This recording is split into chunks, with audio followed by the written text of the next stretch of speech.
Okay, so the recording is going. I see that Laura Collins asked how the recordings are going to be accessed. So I will be sending these off to our marketing and communications team. I believe they usually upload them to YouTube and then provide us with a YouTube link.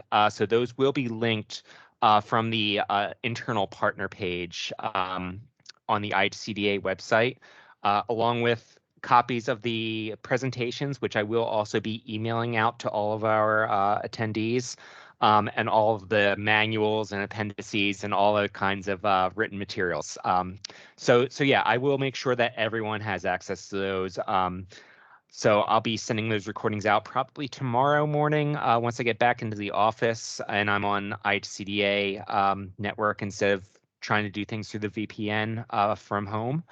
And it might take the marketing and communication team a couple of days to get that stuff all sorted out. So I would look for it probably around the beginning of next week. So great. Without further ado, I am going to pass things off to Brad Forgy from Rowing for the rest of this session.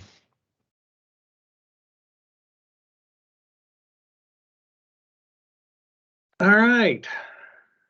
Away we go. Let me get my slide deck up. All right. So today I'm just going to give you kind of high level what's going on with the program this year. There are a lot of changes coming based on the changes, from IHCDA. We've got new forms going out. We've got some new processes going in the system. There's a lot going on. A lot of this was impacted by how water works and with ARPA. So I'm going to kind of go through that today and just kind of generally give you a feel for what to expect. And then we'll be scheduling a webinar for later in September before the go live date. So we can kind of walk through all those individually and you can kind of see what it is. So without further ado, I'll bring up my list. So here's what we're going to go through today. I'm not going to go in and try to demonstrate any of this at this point. I'm just going to kind of talk about what it is and what it means and a little bit of, what the implications are going to be in your processes for each of these. So the first one is a change on the appeals. So we've never really had a good way to track appeals in the system. And we're adding that now to the status page. So on the status page, if you remember in EAPConnect, we've got at the top the programs. So that's where you approve regular, that's where you approve crisis, summer fill, summer cool, which we don't really do.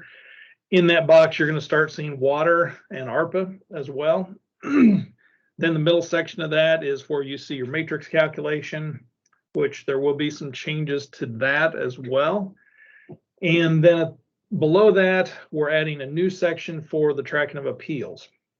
So it'll be basically a grid like you've seen on the others above. And what you're going to have in there is the ability for both the LSPs and for IHCDA to record what the stages are through the appeal process.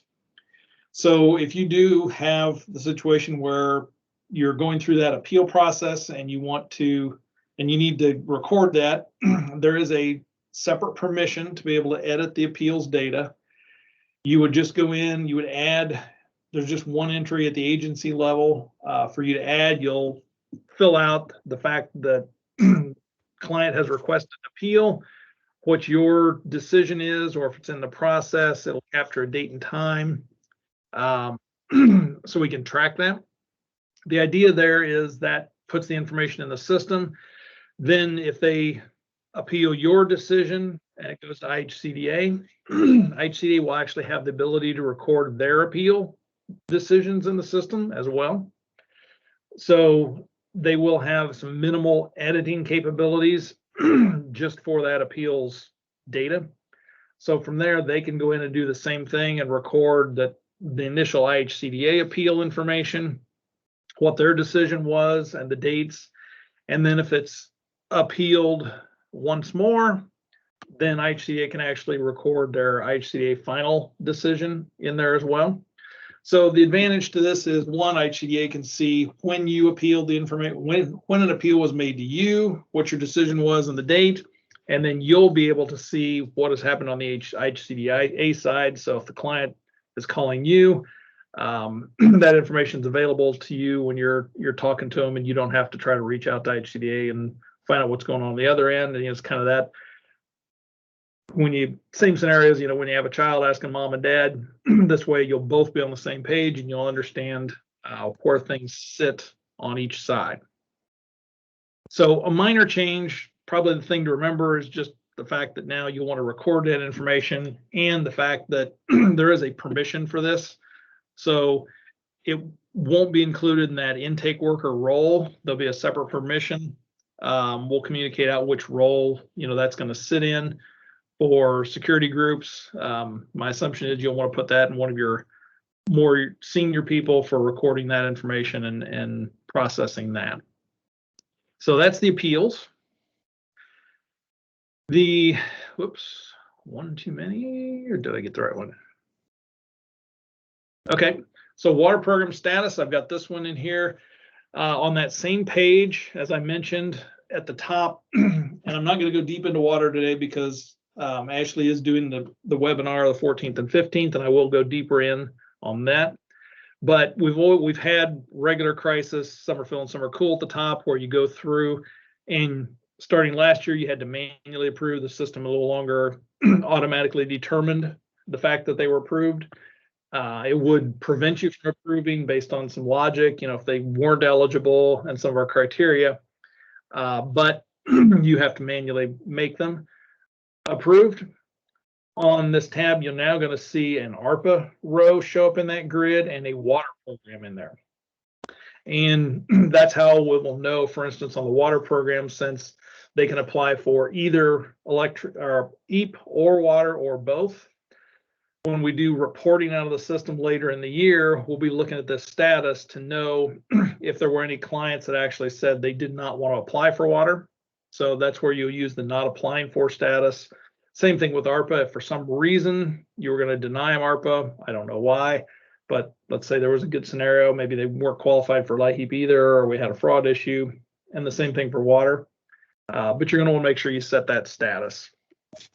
We go through the process. In that same area with when you're setting the approvals, we've added some additional fields that will show up if you choose to mark someone as denied. So when you're in there, especially on, well, it's going to apply to any of them. When you mark approved, that it'll work just normally. But if you choose to mark someone as denied, and this is the only situation it'll come up, then once you choose the denied status, there'll be an additional field that will show up on the screen before you can actually save that denial. And that'll be the denial reason. And there will be 3 values in there that you can choose. One of which is other. If you decide to choose other, if the first 2 don't apply, then you can type in a reason when you do the other, and you're required to put something in there. The thing to keep in mind, if you choose that other status, then when we get to the notification letters, we are making that other field available as a fillable field on the denial letters. So we'll have that denial reason and then this other description that you can type in. So if you do choose other, be sure that whatever you're typing in that box is something that is concise and informational and is something you want a client to read. So don't perhaps put things in there that wouldn't be appropriate to include in the notification letter. So that's a key piece of information to remember as you do those, just because it's going to go out through that notification letter. So kind of an important thing there. There is an additional change. The status of on hold, which has been used in the past, has been renamed to moratorium only. Just to kind of provide some clarification on how that particular status is supposed to be used. All right. Earned income calculator. So Tom spoke yesterday, and I know there were a lot of questions, a lot of discussion around the new proposed calculation that he's been working on. What's going to happen in the system is once that gets finalized, we will be incorporating that in as a new option for a calculation type. So we're not going to remove that current one and the way it works as far as the employment earnings. We'll add another one. We'll give it a name, probably more like the employment 13-week or something like that, or we'll call it Tom's super duper calculator.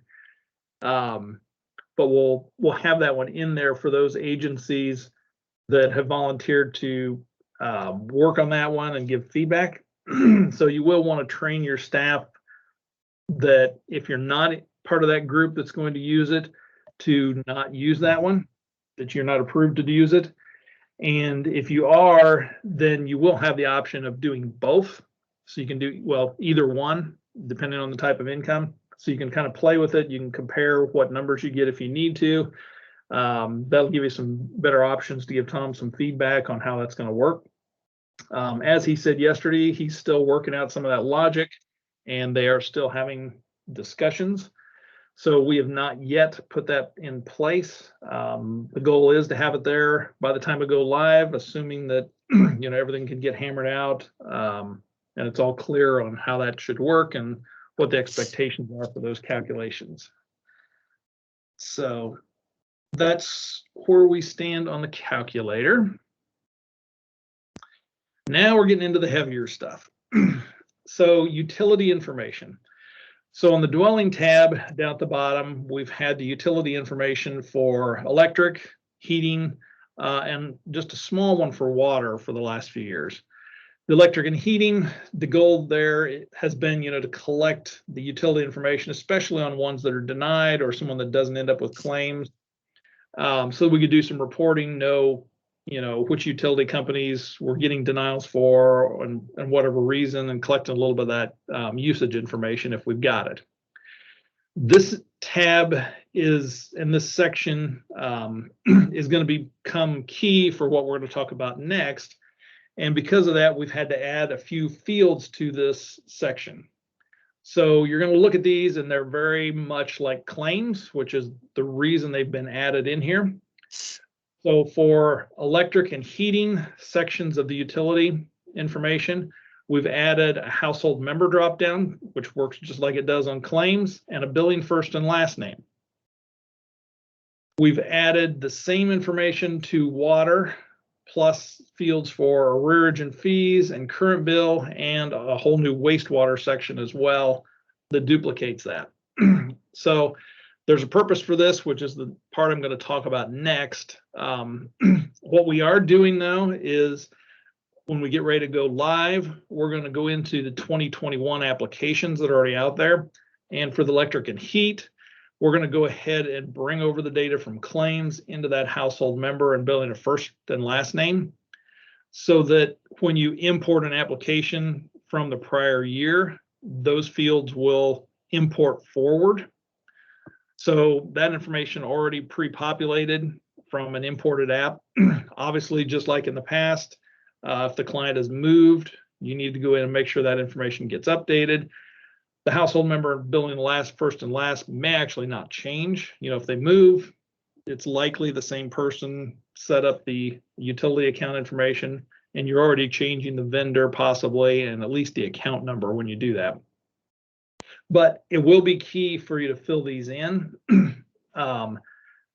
There is a field on there for a denial reason, which is going to become more important as well. So if for some reason there's a denial on any of these 4 sections, make sure you're filling that in, because that's going to also impact the next portion about claims that I'm going to discuss. So it sounds like it's additional data entry, but I think when we talk about the automatic claims that are going to happen next, you'll see that it's not. We're just changing where you're entering that information, so the user won't actually be having to do double data entry of the household member and the billing first and last name. So it will look different. This is definitely a key point to put into your training plan for your staff, since it has changed and these new fields are there. Just like before, if it's an all-electric household, the heating section disappears. You don't need to worry about it. And I'll be talking about it in the water meeting here in a couple weeks. But the wastewater section, if you choose the same vendor for the wastewater and the water, we just disable all the fields on there because they're going to be the same. So that leads into the reason why we made this change to the utility information. So for this year, EAPConnect is going to have the ability to automatically create claims for you. So what that means is when you've filled out that information on the dwelling tab under the utilities, we actually have everything we need there to finish the claim process that we do. So currently, 2021 program, you're all familiar with. RIA did it, EAPConnect does it.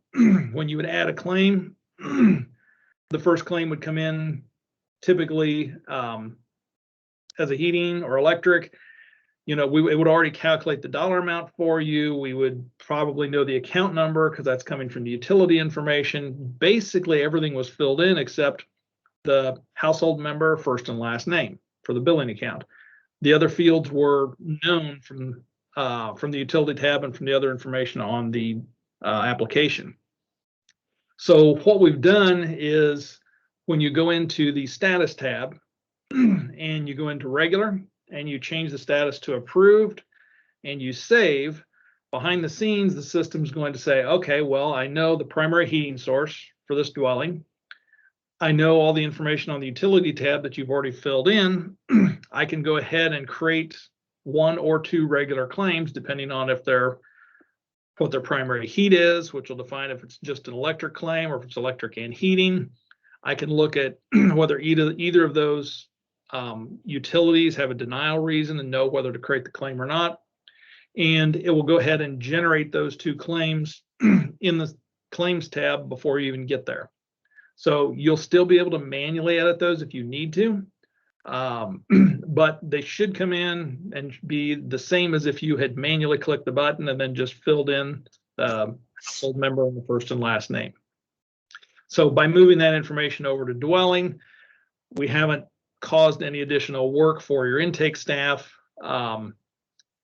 because we're now going to just bring that over and they will find that information is already correct on that tab. And that's also the reason we're bringing forward the information when we release from the 2022 claims. Go ahead and populate that on the utilities so that when you import for a 2022 app, we've already got that information and trying to, once again, reduce the workload on your intake staff so that they're more, spend more time just looking at the information and not having to type it in.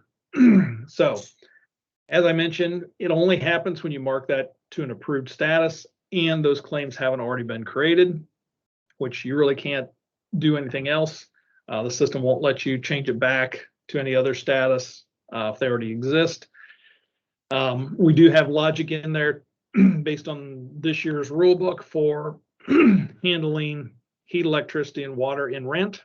So that same logic that is in the rule book of when we can create those claims and not will be in there. As I mentioned, if you enter a denial reason for that utility, then we will not create a claim for that utility. If for some reason you back and change it, you would have to then manually create that claim, just like you would do today. And then, as I mentioned, this doesn't prevent you from manually editing claims. If there's for some reason you need to change something, those claims are in there just like you would have manually put them in, so you can still make adjustments as necessary. That's one of the big changes for this year. So that will definitely be a point to play with. We're going to get the system into the QA environment here in the next week or two. We'll start some of these changes will show up in there, and we'll let everybody know when that happens so you can go in and look at this and kind of understand it and put together your training plans for your staff. All right, next slide is poverty calculations.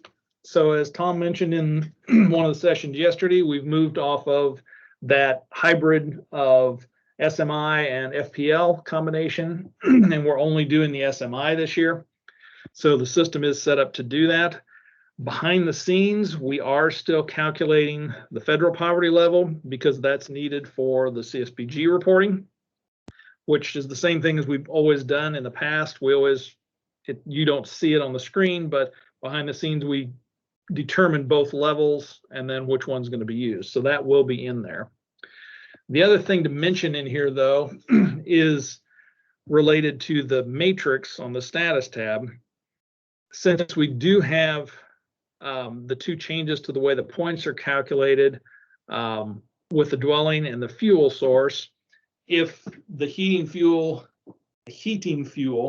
is included in rent, whether that's electricity or one of the other fuels, if that's included in rent, what we'll be showing in the matrix now is a 0-point row that will say primary heating fuel included in rent. So that is one of the changes Tom talked about. So instead of getting points for your primary heating source in a home where it's included in rent, those points will go to 0. And that same thing happens in the dwelling if it's included in rent. So instead of seeing that category for the heating fuel, natural gas or electric or, whichever one it was, you will actually see a note there that says primary heat included in rent, so that your staff will understand still how that matrix calculation happened and how the points were determined. But that will put it in there so that it's clear rather than nothing showing up in the grid at all. So that's once again just related to that change, and we wanted to show that row so that intake staff aren't confused when that happens. Notification letters. So the notification letters have the option for quite a bit of new fields to be shown. And when I speak to the notification, this is your approval letters, incomplete, and denials. So we have made some changes to the way some of this information shows. So the first thing to note is claims will never show a date before November 1st. So when you start your intake September 27th, you're going in, you're creating those claims. The system automatically tracks the date you create that claim. So the first ones in would show up on September 27th. Since the notification letters don't go out till November, we don't want to cause confusion for the clients. So that date will kind of become a calculated date. So anything from September 27th through October 31st will show as November 1st when it prints on the letter. So if your staff looks at those letters and says, hey, this doesn't make sense, something's wrong, everything's November 1st, when you print your batch of notifications, understand that's on purpose. From November 1st forward, they'll actually do what they do today and show the actual date the claim was created. So on November 2nd, you'll start seeing November 2nd dates, and then that'll move forward. Then through the rest of the calendar year for the program year. So that is more a matter of somebody's probably going to see that and say, hey, we've got a big problem, something's wrong. It's not a bug in the system, it's the way the logic has been modified to handle that. The other things we're adding to the letter as fillable fields, there will be a total household income. So this is just what the system calculates for all the household members. And then what the maximum household income is for that household size to qualify. So Tom's got new language on the letters, and that information will be filled into those. There is also a new field for I believe this is the incomplete letter for a document return date.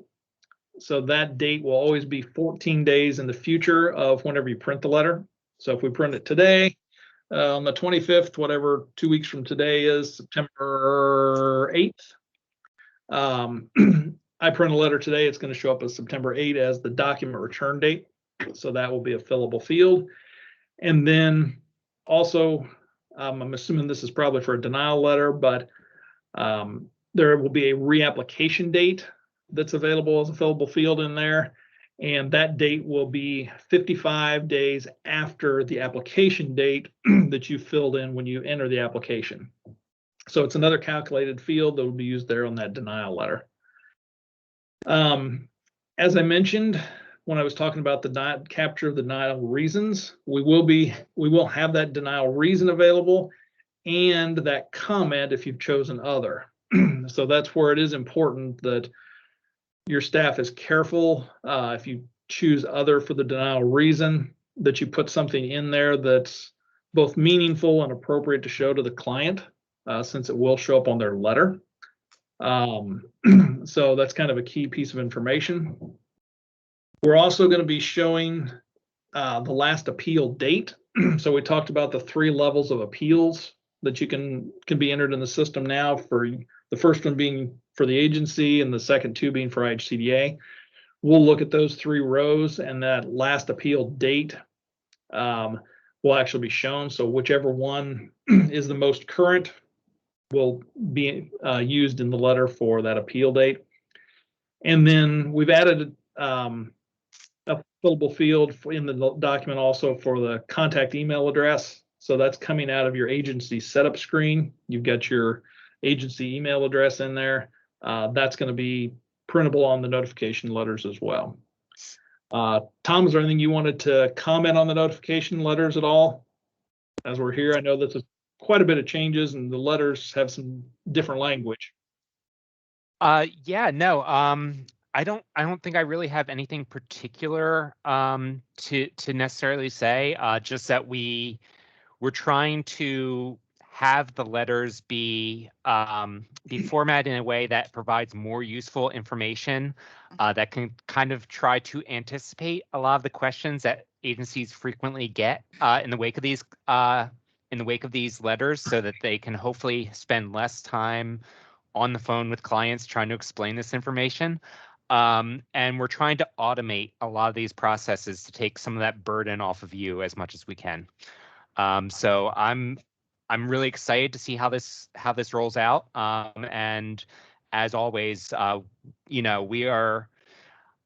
I do have the experience on the ground, so I kind of have an idea of what I'm doing with it, but I also haven't done it for a few years. So as we see how it rolls out, I am very, very open to listening to feedback about what is working and what isn't. All right. Another significant form change this year that Tom went through yesterday is the application form. So we're getting that one integrated in.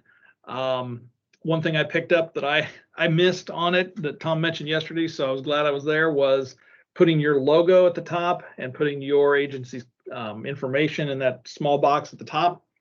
So we're not only going to be getting the new application in there where it's printable, it won't be set up for legal anymore. It'll be for regular letter size paper. But you will find, and we'll communicate this out, that you're going to need to go into your agency setup screen and upload a JPEG of your agency logo. Otherwise, we won't have anything to print on the top of the application form where it indicates that your logo needs to be sitting there above the IHCDA logo. So we'll put that in release notes as we go out. But if you don't already have one, you'll probably want to get a hold of someone within your agency and say, hey, I'm going to need a logo. I recommend it be square because that box is square. So whatever they give you needs to be relatively small. I haven't looked at it, but I'm going to guess somewhere in the 150 pixel range. So it's going to be kind of shrunk down.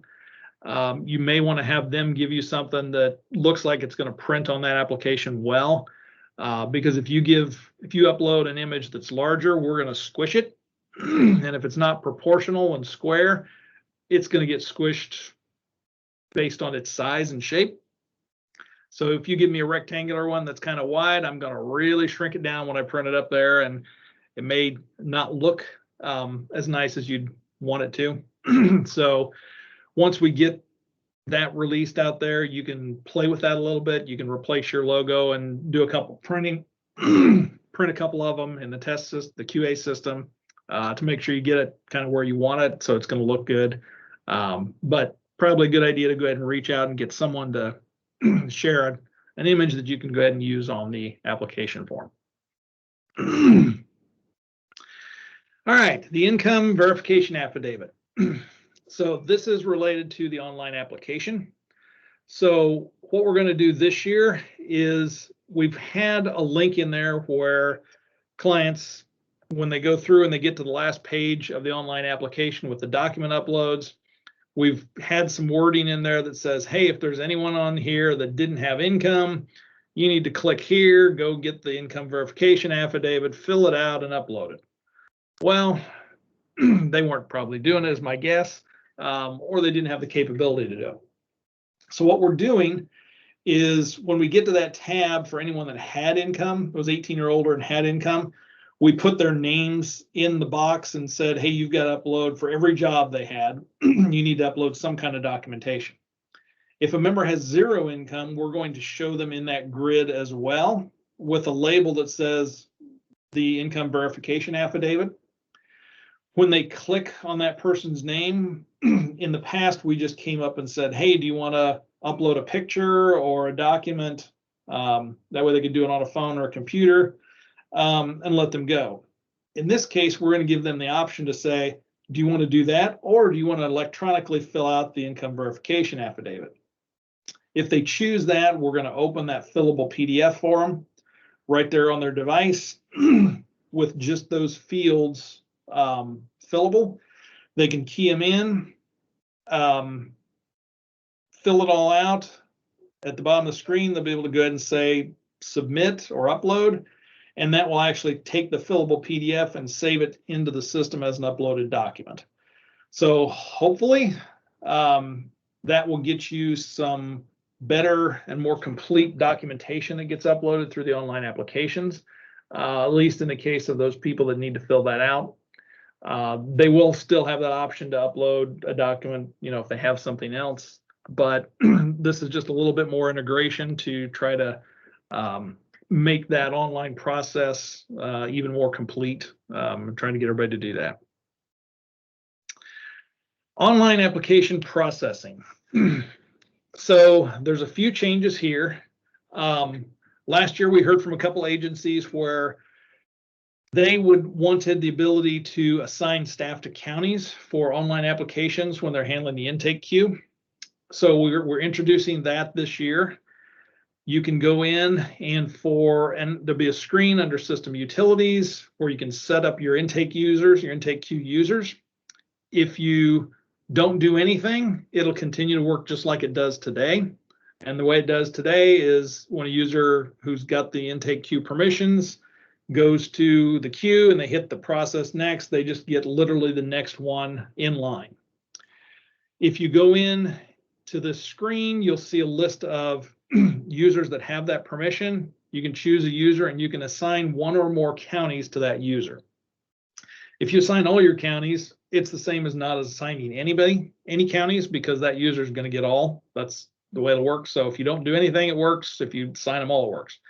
But if you give a user, say, one county, then when they go to the intake queue and hit that next process next application button, they're going to get the next application in line where that application's county is the one that they were assigned. So the thing to keep in mind for this is load and how many people are processing in each of your counties. If you've got 4 counties and you've got one county that has the majority of your applications and your other 3 counties have fewer, make sure you're balancing out the number of users that are processing those. Or you could find that someone's assigned one county that has a lower volume. They go in, they click the button, there's no apps left to process, so they're done. But yet you could still have 100 in the queue because those are in counties that user has not been assigned. So keep that in mind if you choose to use that option. You can change it as you go. So if you choose to implement it, go ahead and set it up, play with it. If you start seeing that you're not well balanced, then you can make adjustments throughout the year and change that. The other change is related to that somewhat, in that we had the end of year utility for online apps. So once the program round, the year is over, which I think Tom said May 16th or something like that this year, it's going to end. you could go through, click a button. It would take all those ones where someone started an application but never submitted it, and it'll basically cancel them. This year, you'll be able to do that during the year. So you can kind of clear that list out if you want to. We've got a system setting that IHCDA will have set at 55 days. So if you go into that end of year utility, you'll have, and the round is still open, the only option you'll have is, do you want to go ahead and cancel any that have been started over 55 days in the past? So that'll go live October 1. So we're looking at, sometime late December when this could actually be useful, but that'll let you go ahead and cancel those out. And those will disappear out of your queue then, as far as ones that are started. We also made a change so that if you do that, then a client that goes into the online application can restart that application. So they'll see in there that, hey, my 2022 app, they come in January, they started in October, they didn't come back. And now they go in there in January, they'll see that it was canceled. They'll have the option to go ahead and restart it, which will basically just set the new date. They'll have the status of the intake again. They can finish and go ahead and submit it so they don't have to start over. So that is really just for the purpose of trying to let you kind of clear those out during the year, so you kind of have a feel for what's going on as the year progresses. IHCA is going to get some edit permissions this year on the application, but it's very limited.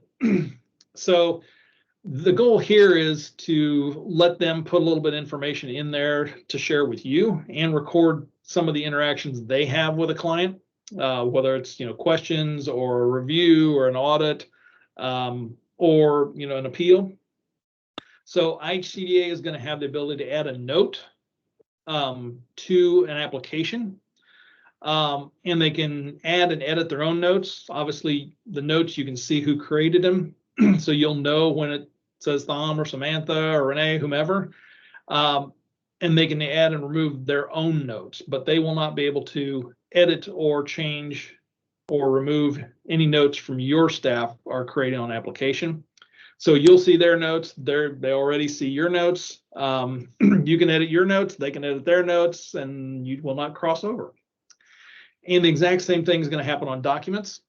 So IHCDA already has the ability to view the documents, so that way they can do their review process, their appeals process. Now they're going to have the ability to add their own documents. So if they are working directly with a client through an appeal or something, they can go ahead and upload a document as well. You'll be able to see those documents.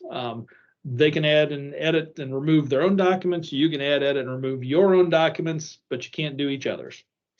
So it gives them the ability to do some of that, and you guys can have a better sharing experience with that information. All right, reporting. Most of this won't affect the agencies, but IHCDA is going to be able to run more of the reports, getting them set up where they can run agency level reporting and look at the data specifically. So they were running aggregate level. This lets them just have a little more visibility on why the numbers are what they are. Significant change probably for a lot of you though. The reports that have the date on it usually just said begin date and end date, but it didn't tell you what date we were using. So we're clarifying on those labels which date's being used when you enter a date on there. And then we had a request for a report to be able to run a report to list applications that were taken online. So what we did to fill that need is we went into the existing application list report, gave it a new parameter of application taken. So now you can use it to pull ones that are online, ones that are mail-in, ones that are in office, whatever you want. You can use that same report and just filter it based on that additional parameter. So that should assist with that need. Auditing and monitoring. So a few things changing here, really more on the state's side than your side, but in your audit pull, we're going to give you the option to choose a specific vendor. Part of the reason for this is Thom mentioned yesterday, just very briefly, you may have missed it. He mentioned in discussing biofuels the self-pay for biofuels, we are adding a second self-pay vendor in the system for biofuel. So it's going to be called self-pay biofuel. So with that going in, this auditing pull change will allow you to go in and pull, if you need to pull 10 applications into your internal audit for self-pay biofuel or Duke Energy or just regular self-pay, you could then filter that down and just select ones for a specific vendor. So it still does randomization within that list like it has, but just giving you one additional option to do that. And then on the state monitoring side, we've given IHCDA a lot more flexibility for how they pull applications into their monitoring so that they can narrow things down and try to target and make sure that they're getting good coverage on different types of applications. So that's some changes for them rather than it kind of being just whatever the system decided to pull. This lets them make sure that they're looking at certain types of applications, still random. They're still pulling groups. And then on both sides, just a reminder that you can perform multiple pulls on audits and monitorings. So you can go in there and set a set of criteria, pull a few apps, change the criteria, pull a few more, change it again, pull a few more to get that in there and really kind of meet the level of monitoring you want with the different type of apps and make sure that the system's randomization isn't skewing your monitoring in a certain way. Let you have a little more control there. All right, this is a brand new feature, address verification. So what we're doing this year is we've integrated in an address lookup service. It's called Smarty Streets. And what is going to happen is whenever in EAPConnect, when we're entering in the physical address, if the physical address has been changed by the user, so if you start a brand new application, we're going to verify the address. If you import an application and modify the address, we're going to change it, or if the client moves and you go adjust the address, we're going to look it up. So what's going to happen? It's only on the physical, not on the mailing address. When you modify the address and then you either save or move to the next screen, the system's going to go out, send that address out to the lookup to the database. It's going to return to us a USPS standardized format, which we're going to update the address to use. If it can't find the address, it's going to show a warning message down in your alerts grid at the bottom of the screen to say it was unable to verify that that's the actual, that is a good address. If it finds that the address you entered, the lookup verification says it's in a different county than the one you chose, you'll get a message down at the bottom again that says, hey, this address returned this county, but you chose this county, so that you can address that. It's only going to happen, like I said, when you save on the household tab or you move to the next, use that button, and those validations will show up. So that should give us a lot more opportunity to ensure addresses are good. We're definitely going to have a standardized way that those are entered now based on what this database returns back. It's pretty slick the way it works. Their data and all our testing and everything we've looked at is very good. So we don't expect a lot of problems. They stay very current with new addresses as they come to USPS. So we think this is going to be a pretty big benefit for anyone. If you don't change the address, it will not look it up. So that means if you import an application from last year, we're going to assume that address is good because it worked last year. Because this service is a pay-per-use service. So every time we look up an address, there's a fee. So that's why we're only doing it when the address is changed to try to control those costs and make sure that we're using it effectively. Along the lines with that, we're doing the same thing in the online application.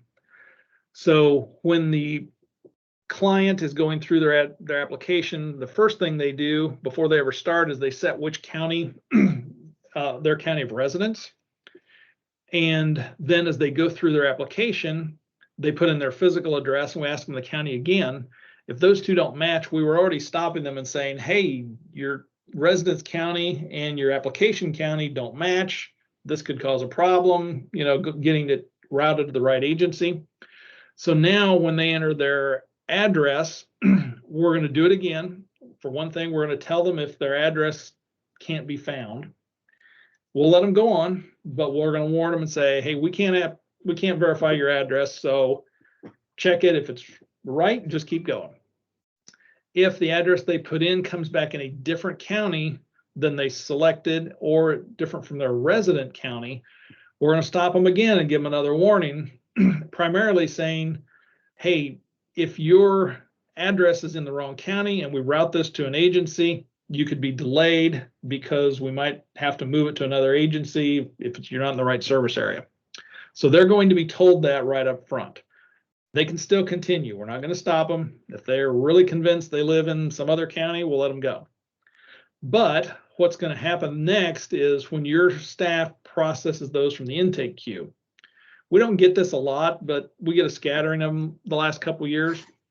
Occasionally you'll have someone come in and your intake staff will get in and look at it and they'll be like, this is not one of our applications. It belongs somewhere else in the state. So what we're going to be doing now is when your intake user clicks that process next application, we're going to look at the county the person claims to reside in, which is how it came to your agency, and the county that our address verification returned. If they don't match, we're going to stop the intake user and give them a screen and say, here's the address that this person entered that they claim is within your agency. Is this good or not? Your staff will make that decision. If it's good, they'll just say, yes, it's good. They'll go on and process the application and make sure everything's right. If it's not right, we'll be showing them this is the county that they address should be in, but not the one that got sent to yours, and the agency that would match that. Do you want to transfer this application to that agency? So that way, right on the fly, your staff can look at the address and say, no, that belongs to the next agency over. Click the button. What that'll do is it'll just send that application. It'll change which agency it's associated with, put it in the intake queue for that other agency, and then your staff will just be returned back to the screen. They can process the next one. So that should get us out of having to have a support call to us to say, hey, we've got an application that came to us. It belongs to someone else. Can you move it over there? It'll give your staff that ability. They'll only see it, though, if the client said that their county of residence is one thing and their physical address came up with a different county. So that should assist in some of that. Client communications. So we're going to enhance the use of the email and the text messaging in the system. So, last year and even the year before, we really started trying to get everybody promoting, hey, can we get an email address and a text number that we can send out communications to you? This year, we're going to try to take even more advantage of that. So we definitely want to increase that. For online applications, every day we're going to go out and look for any of them that have been 7 days since they started it, but they haven't been submitted. And we're going to send them out a reminder, either via email or text message, whichever they chose, and say, hey, you started your application, but you forgot, you haven't finished it and submitted it. If you still want to submit this application, here's the URL. So there'll be a message that goes out. We're also going to start giving you as an agency the ability to send out bulk communications. So what we're going to do initially is give you a screen that'll let you search for a set of applications by date range. Online apps are started but not submitted if you want to send out a blast to them. Incomplete apps, we're going to start with just kind of a narrow list. You can put in your own message, and then that will be sent out either via email or text to all the people who were in that group that said yes, they wanted to opt into that option. I can see this growing, as we go forward, especially when we get into, the spring and we look at additional funds, or we get near the end of the year, kind of wanting to let people know, hey, you need to finish this, or things like that. So this is kind of the first stab at that, to start giving you some options. And then I'm expecting feedback throughout the year to say, hey, could we also do it in this way? So that will be coming as well. Vendor portal. This is a whole new thing that really came about around water, but it's kind of been something I've talked about for years. Transmittals, you all send them out. A lot of them, I'm assuming, electronically, some via email, some customer, some utilities have FTP or other ways that you get it to them. Nice. There's always concerns about sending that information, when if it gets compromised in some way. Vendors, are going to be have always reached out to you guys to say, hey, where's our payment? Where's this at? All that type of thing. So this is going to probably impact, well, it's partially impacting water, because water is going to have a lot of vendors coming into the system. So we're introducing the vendor portal. We're going to send out communications. I think IHCDA's, I'm going to have an opportunity to talk to vendors when they have one of these types of meetings with water. We'll want to communicate it out to the EAP vendors as well. They're going to have the ability to turn on the option to say, I want to receive an email when new transmittals are created. When you generate transmittals, if a vendor is using the portal and logs in, they will see all of the transmittals that you have generated for them. There'll be different views, transmittals that have not been returned, because if you remember the transmittal process, you go through and you say you've received it back, you've sent it to fiscal, it's been paid. They'll be able to filter their list and see the ones that are waiting on them, essentially. They'll be able to generate the PDF, the EDI files, and we're going to give them an option for Excel files for those water vendors, or another, the smaller vendors that might want that. We're going to introduce the option for them to make corrections right there.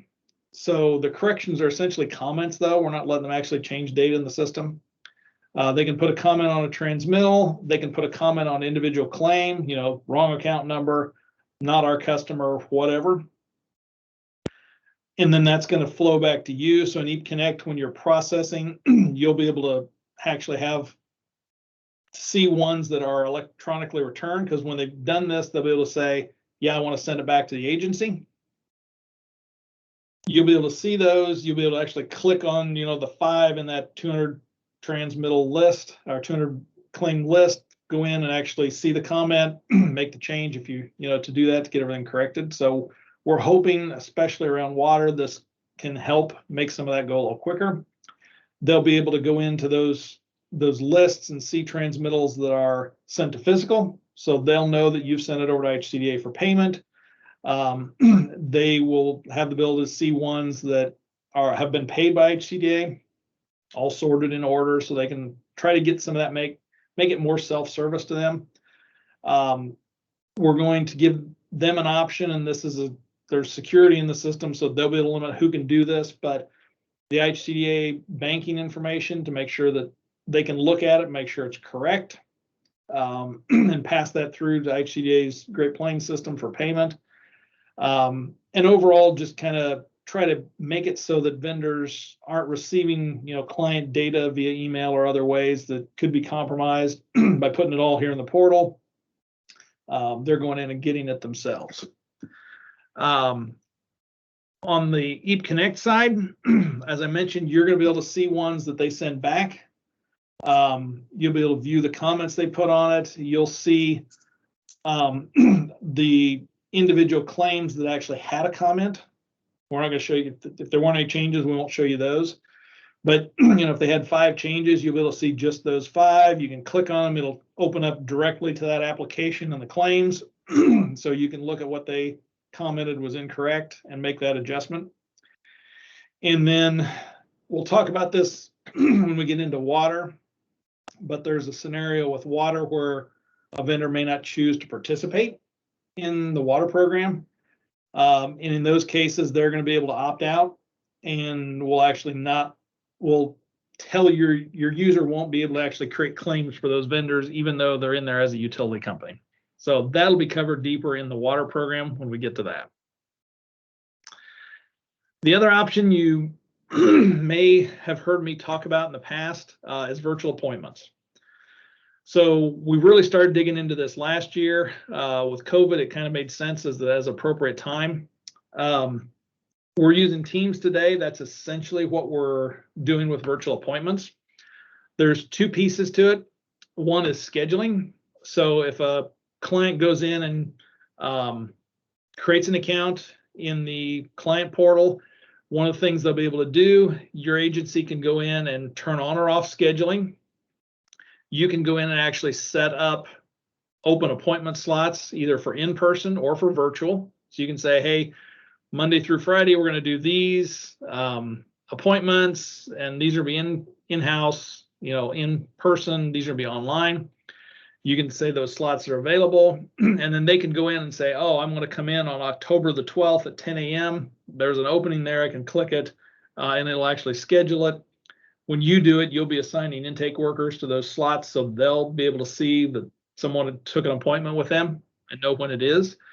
If you're doing the virtual, then what's going to happen is the client logs into the client portal. Your intake worker at the appropriate time in EAPConnect clicks the button to start the meeting, because it's really using Teams. It's just inside the system. They'll have audio and video so they can see the person, talk to the person, go through that appointment as if it were an in-person. The client, if they're using their phone or something that has a camera, right there while they're in the meeting with you, you can say, I need this document. They can click a button to say they want to upload something, switch to their camera, take a picture, hit upload. It attaches it to the application that the intake worker's already started. They just switch over the documents tab, click a button, there's the document. So all that's happening live, and then there'll be reminders. We're all probably used to that by now, that you get that reminder an hour before your meeting that don't forget type of stuff. So we're working to get that rolled out as well. I'm assuming this year, I would like some of you to try it out and see what you think. The area that to us, COVID's going to be, who knows how much of a problem this year. But even ongoing, and for the last 20 years, I've been hearing, there's always the challenge of those people that it's a burden for them to get to an office during the day because of childcare, because of a job, because of transportation issues. If you choose to, this tool would also let you say, hey, we're going to have evening appointments. So if you've got staff, especially that are working from home, you could actually do out of business hours appointments and not have to worry about having your office open for people coming in. You could offer virtual appointments in the evening, maybe not very many to start with, but if you had staff that was willing to do that, and they could do that, and they could work from home and take virtual appointments in the evening, fill out applications. So I think it's going to open up some real doors for how we serve the community, and especially those people that have those challenges of being able to get into your office to do an in-person appointment, and they really don't want to do it online, and for some reason they don't want to do a mail-in or something like that. So we'll be talking more about that. We'll do demos of this as we start to roll it out, and just start thinking about how something like this could work. You do have the option of using the scheduling, whether or not you do virtual appointments. You can turn on just in-person appointments, and you could use this as a scheduling tool for clients as well. Last slide, training webinar. Tom set the date for September 27th, so we're working hard to get all that in. There's been a lot this year, and a lot of these changes are coming in late because of all these rule changes and lack of information coming down from the federal level to IHCDA. So we're still in the midst of trying to get some of these in, making sure that they're well tested. We'll be getting some of these pushed to QA so you can see them and play with them yourselves and use the QA system to train your staff. So I've waited to set that date for when we're going to do that webinar. It'll be like last year. We'll do a 2-hour webinar. We will record it. I'll do about an hour and a half probably of walking through things, show you how it actually happens and works. And then we'll leave time for Q&A at the end. We'll record it. We'll post it in the knowledge portal that all the users have access to. And of course, you'll see updated documentation for all these features showing up in the knowledge portal as well. All right. That is the end of my slide deck, Tom. And I heard lots of dinging as I was going through. Yeah. Yes, so I've those questions.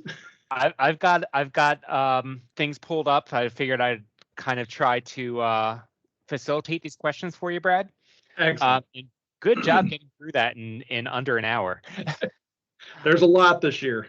There is. And thankfully, you know, with CARES and ARPA, we had a lot of money to spend on actually making some very large scale useful enhancements. So and I do want to reiterate what Tom said yesterday. RIA, don't use it this year because all these program rules, the water program, the ARPA funds, those things aren't going to work in RIA. We have not gone back to make those things happen. We put out some feelers to everybody earlier in the year to say, hey, is there anything you're still using in RIA? We got some reports back. We've been adding those. Don't use RIA. Mm-hmm. Great. So the first question we have here, Brad, and I tried to address some of these if I could in the chat. So Ingrid, this is one that I tried to answer, but I wanted final clarification from you. Ingrid asked if someone has a utility included in the rent, but pays $0 in rent, and they put the rent, the benefit denial reason as, you know, utilities in rent, less than $1 rent or whatever. Will the program not assign a benefit and also not show a blue warning? Right now, they would get the warning that a benefit has not been distributed, even if they put that benefit was denied. All right, so I'll give you my answer. We'll see if we got the same one. So the system will not automatically create the claim because it'll have a denial reason. You will still get the warning at the bottom. And we want that just because that way the user's alerted to that information. It's important that we, you know, everyone's always aware that, hey, you're not getting the full benefit and here's why. So no automatic claims, you will still get the blue warning. Great, thank you for that clarification.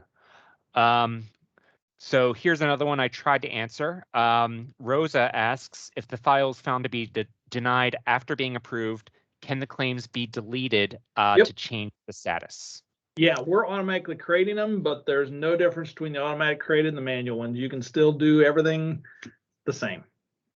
Great, that was what I thought, and I thought that the point where it becomes unable to be deleted is when that transmittal is actually submitted to IHCDA fiscal for payment. Is that accurate? Yeah, all the rules stay the same. Perfect. Ingrid asks, will approval letters have a line indicating the time frame for benefits to show up on bills? And it's been a little bit since I've looked at those notification layers I drafted and sent to you, Brad, but I said that I'm pretty sure that I drafted them to display that information in a bold font, but not necessarily with a fillable calculated date. Does that sound familiar? In fact, I probably, I'll have to check with you and make sure I've got the latest versions too. So sure. I don't know. With regards to agency logo, Julie Wilson asks, if we provide you with the same size logo that we use on our paper apps, will that likely work for you? Likely. You know, you've all got access to that PDF that Tom sent out as part of the appendix and forms. My recommendation is just pull that one up. You can print it out and just compare. If it's very close in size, it'll probably work well. Great. Imani Payne has a really good question here. With the online IVA, the income verification affidavit, will it require the applicant to fill in all of the blanks in order to move forward? No, because it's essentially opening an Adobe. The tool we use can open Adobe fillable forms. So it'll highlight, you know, like in Adobe does, where you kind of get the yellow fields and stuff if it's set up to do that in the form itself. But once you're outside of the system in a form like that, we don't have the control over that stuff. So Makes sense. yeah, we're still going to get people that fill it out wrong. Great. Elaine seems very excited and says, can we select all unsubmitted to send a general email reminding them that their application is not yet complete and submitted for processing? I guess that's with the mass communications. Yeah, for the online apps, yes, you can. Will the applicants be notified that was canceled? And I think that's in reference to the Yeah, 55 days feature, unsubmitted. I'll have to look on that. I forget whether we did that, but I think so. Yes. Makes sense. Gina Gomez, if we have multiple agencies within one county, can we still assign applicants that way? Right now, the online application will always send applications to a single agency based on which county is assigned to them. And that's just a limitation of the online app. We don't know which agency we would send it to. So it's going to come into the same EAPConnect agency. Great. A lot of people who are extremely excited and supportive of these changes. Awesome. A specific thank you for listening to agency requests. Some props here for Danny as well. Thank you. Okay, next question I have here from Elaine. How will the physical address piece correlate to the crazy 911 address updates in some rural areas? We have some on county lines. From what I've played with the tool, it does a pretty good job. It actually will even let us do geolocation, so we can get lat and long, all of this stuff. It's been very highly rated and used by a lot of government agencies, so that's why we picked this one. Great. And then it looks like Pam is actually addressing that one. She says the solution to county lines is that the agency they walk into is the agency that can take their application. We need to get rid of arbitrary boundaries. Who cares whose money is spent as long as households get served? So that's kind of a little bit outside of our discussion here. But Pam, I get where you're coming from. You know, from our from our perspective, just with regards to kind of how the federal funding gets distributed and census lines, we still want to, because we do use those census figures in determining our allocation table. So that's kind of why we still kind of focus so much on that. But that's something to keep in mind as we look at our allocation table in the future. So thank you for that.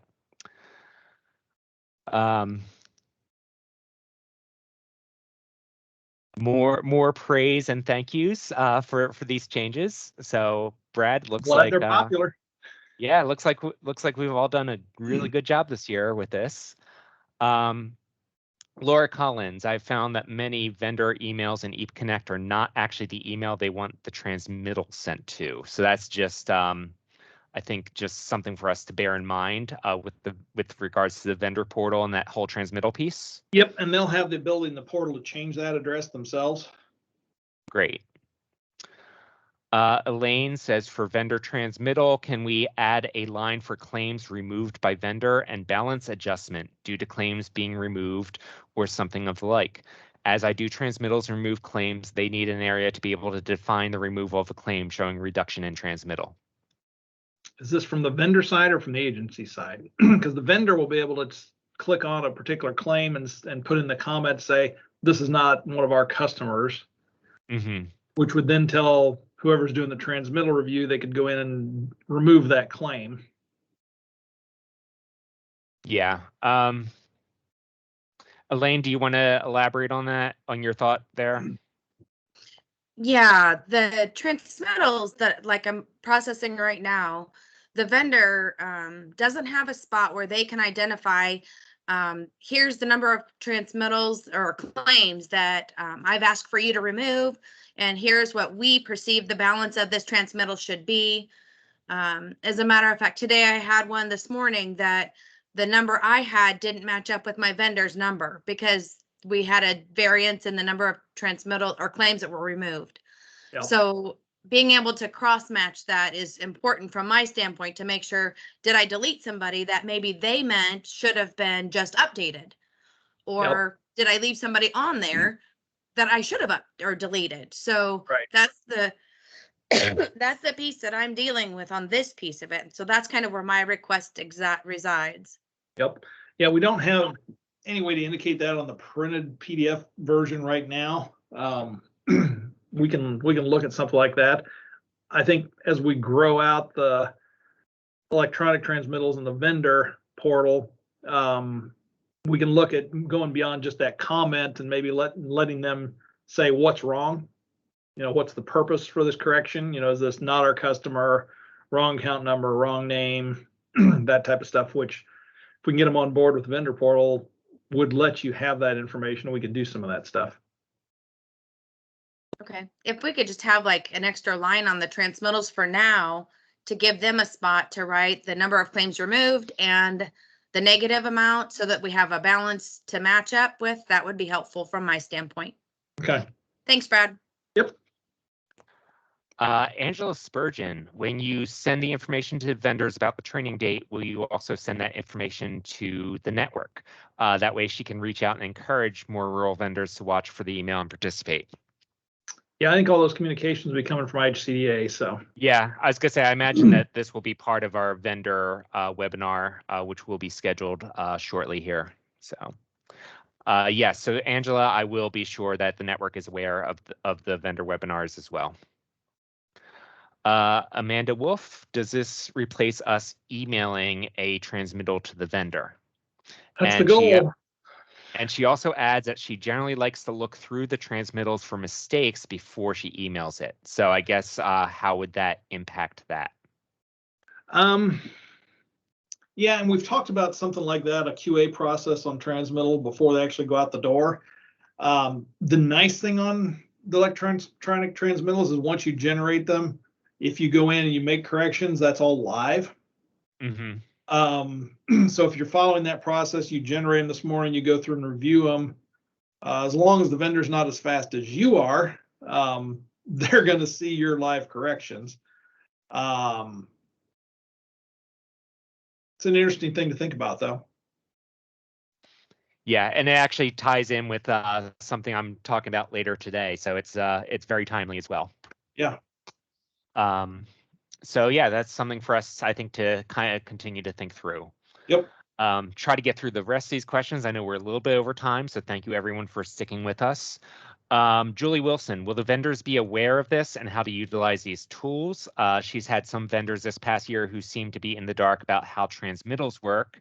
And she thinks it is due to the changeover in many of the vendors and their staff and systems this past year. And they look to her to help them through the process in a way that she didn't really have the capacity to do. So I think I can probably tackle that one. So Julie, since this is an MOA year, we are going to have a full vendor webinar. I'll be doing that in collaboration with our residential energy specialist, Gabe. And we are going to make sure that Brad is part of that to educate them about the enhancements that are going to impact them specifically with EAPConnect. So hopefully, you know, along the lines with Angela's comment, I will be keeping the network informed about when that's going to be, so that you can maybe work on your local vendors and try to encourage them to participate. Because I know last time we had one of these vendor meetings, granted it was in person, not a webinar, but we had very, very, very low participation. So yeah.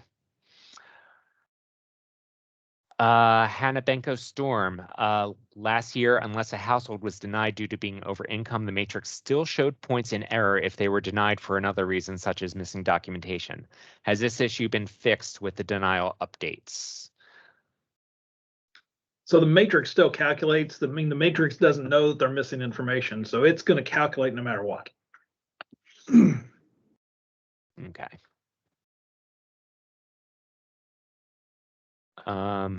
Elaine says it's once she's able to see it, it will be easier to wrap her head around, but the forthcoming changes are exciting. Lisa Ritterskamp, can you speak to the not applying for water option? So basically, if you do get an application where they say we want energy assistance but not water, that could be someone that has a well and septic. You know, you would mark them as not applying for water. Okay. Rosa, in the last season, we heard from clients when they received an email that their payments were made. When they called the vendor stated no payment was received. Will those emails to the clients still go out? And if so, will dates be noted this year as to when they can expect to see that payment? So that email happens when IHCDA pays a claim on their side. So their process, they go out, they switch over to their accounting software, make the payment, then they come back into DMS, which is their system. They will mark that claim as paid, which then marks the transmittal paid in EAPConnect, which then generates those emails. So by the time that happens, the payment has actually gone out electronically from IHCDA to the vendor. So in most of those situations, it's because the vendor hasn't verified that they've actually received it at that point. So that's kind of where the challenge is. Their accounting department probably already has it. Just the staff isn't aware of it at that point in time. So I'm wondering, Brad, and this is me speaking, this isn't me reading anyone's comments. I'm wondering if maybe if we just add a line in there, something that, you know, be advised that it may, you know, I think it may already take says, up to 30 days, for your vendor to actually process. There's something, I don't know the exact message off the top of my head, but it does say it's been paid. Please, it may take up to X number of days for it to be reflected in your bill or something. I think that message is in. Fantastic. And that message is editable in the system by IHCDA. So. Okay, great. Sarah Drury, can you speak about the change from on hold to moratorium only? I think I can probably handle this one, Brad. I mean, my understanding from, because I know this was a request that we made. My understanding of it is that is a change in terminology only. It's still going to work the same way. We just found that people were using on hold sometimes when when the application was actually either in progress or incomplete. So it was kind of an inappropriate use of on hold based on the policy. And when I started thinking about that, I realized that the on hold terminology, which has been around forever, really wasn't descriptive of what it was. So we just wanted it to be very clear to the user what that status is to be used for. Does that capture it, Brad? Yeah, I mean, for us, we just changed the words. Yep. Nothing else changed.